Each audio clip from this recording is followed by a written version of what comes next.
রাজধানীর Demra police lines ভবন থেকে মোহাম্মদ সাইদুল ইসলাম নামে এক পুলিশ কনস্টেবলের মরদেহ উদ্ধার করা হয়েছে।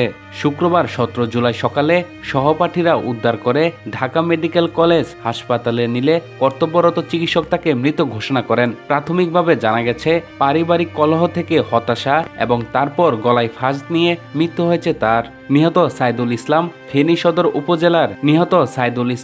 ফেনী সদর উপজেলার লেমুয়া উত্তর চাঁদপুর গ্রামের মোহাম্মদ সাদেকের ছেলে। তিনি ডেমরা পুলিশ লাইনের 20 তলা ভবনের 9ম তলার একটি কক্ষে থাকতেন। মাত্র 9 মাস আগে তিনি পুলিশ কনস্টেবল পদে চাকরিতে যোগদান করেছিলেন।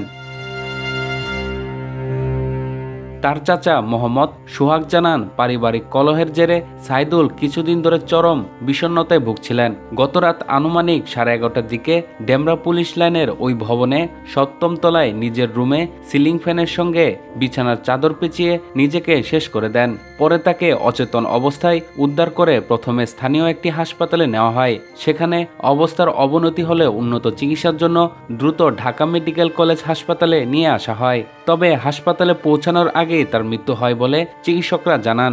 ঢাকা মেডিকেল কলেজ হাসপাতাল পুলিশ ক্যাম্পের ইনচার্জ পরিদর্শক মোহাম্মদ ফারুক চিকিৎসকের বরাত দিয়ে মৃত্যুর বিষয়টি নিশ্চিত করেছেন। তিনি জানান, মরদেহ ময়নাতদন্তের জন্য ঢামেক হাসপাতালের মর্গে রাখা হয়েছে। ঘটনাটি সংশ্লিষ্ট থানাকে অবহিত করা হয়েছে এবং পুলিশ এই বিষয়ে পরবর্তী আইনি পদক্ষেপ নিচ্ছেন।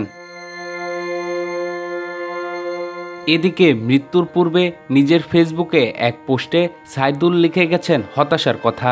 পোস্টের শুরুতে তিনি লিখেন, তোমায় কেন্দ্র করে আমি যে জগৎ সাজিয়ে গুছিয়ে গড়ে তুলেছিলাম, একটু একটু করে হঠাৎ যেন সে জগৎটাকে দুদিনেই চোখের সামনে ভেঙে চুরে চুরমার করে দিলে।